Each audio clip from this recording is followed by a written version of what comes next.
They create money out of nothing. What a scam. They have so much money, they don't care about money. All they care about is power. All they care about is being able to control the political situation so it goes their way. After a man has far more money than he possibly can spend for pleasures, what is left to excite him? For those with the ruling class mentality, the answer is power, raw power over other human beings. Money can buy such power only to a point. Beyond that, politics is the sport, and world politics is the ultimate game.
On the outskirts of the national capital today, black limousines with darkened windows converged on a hotel where private security guards imposed ironclad control.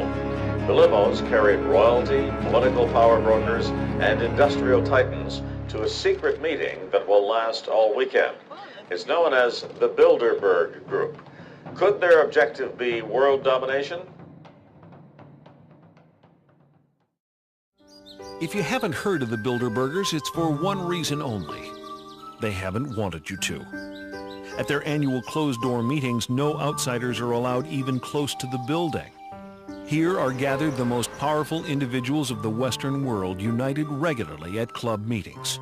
Yet nothing is reported by the New York Times, the Washington Post, or the LA Times. What really fascinates me is the complete blackout in the American press. For more than 20 years, I've gone down to the press club every day. I check the wires in their library, mingle with other paper boys, and I asked them the question many times, why, when if 120 film stars or 120 NFL football players met behind locked and guarded doors at a remote location for 3 days, you'd try very hard to penetrate and find out what those movie stars or football players are doing. Well, I had no curiosity at all when 120 of the world's most powerful financial leaders and political leaders meet for 3 days in a remote location behind armed guards in a complete blackout. Well, I had no curiosity. The people who call conspiracy theorists are not the conspiracy theorists themselves. We're talking about facts here. The Bilderberg Group does exist. The Federal Reserve does exist. The people who are members of the Bilderberg Group are also the people who do control the Federal Reserve. These are all facts. In 1954, the elite of the planet met in secret at the Bilderberg Hotel in Oosterbeek, Holland.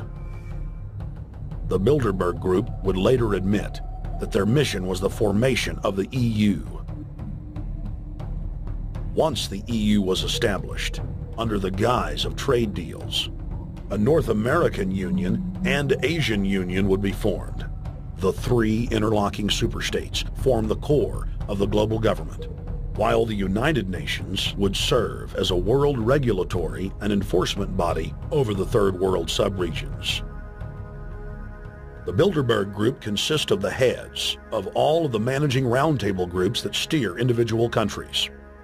Picture the elite power structure of the world as a giant pyramid, with only the elite of the elite at the tip top of the capstone. The group has been so secretive that until the mid-1980s, the controlled corporate media denied its existence. Into the late 1990s, coverage only consisted of rare one-line mentions.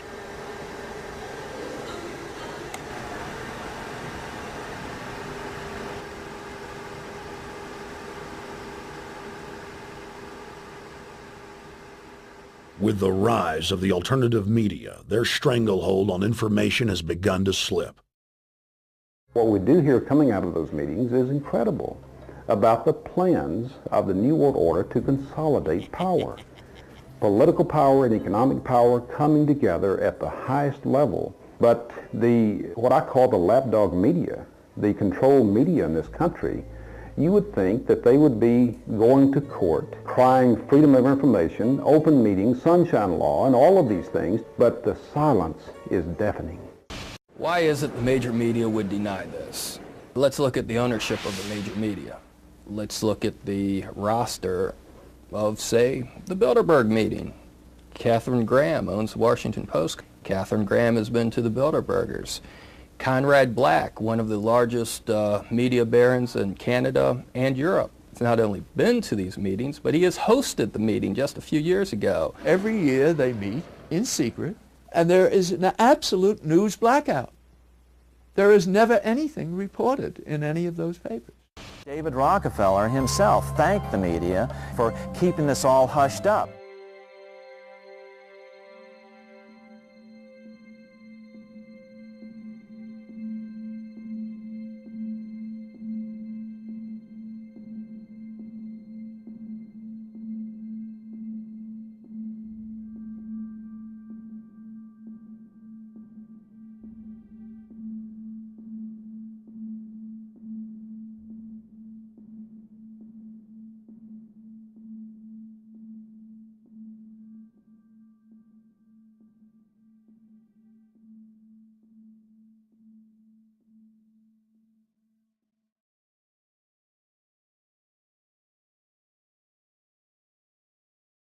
First heard about Bilderberg in 1975, and I said, I don't believe it. That's not possible. Who in hell's Bilderberg? I spent 20 happy years with metropolitan newspapers. All the wires are clicking at my ear. That could not happen without me knowing about it. And the thing that first impressed me most was columns in 1957 by the late, great Westbrook Pegler, widely syndicated columnist. He wrote 2 lengthy columns about how approximately 100 leaders of international finance, heads of state, high public officials were meeting behind armed guards and closed doors on Jekyll Island, sealed off. What are these powerful internationalists doing? And why is it so secret? Why do they have armed guards outside? Why is it sealed off?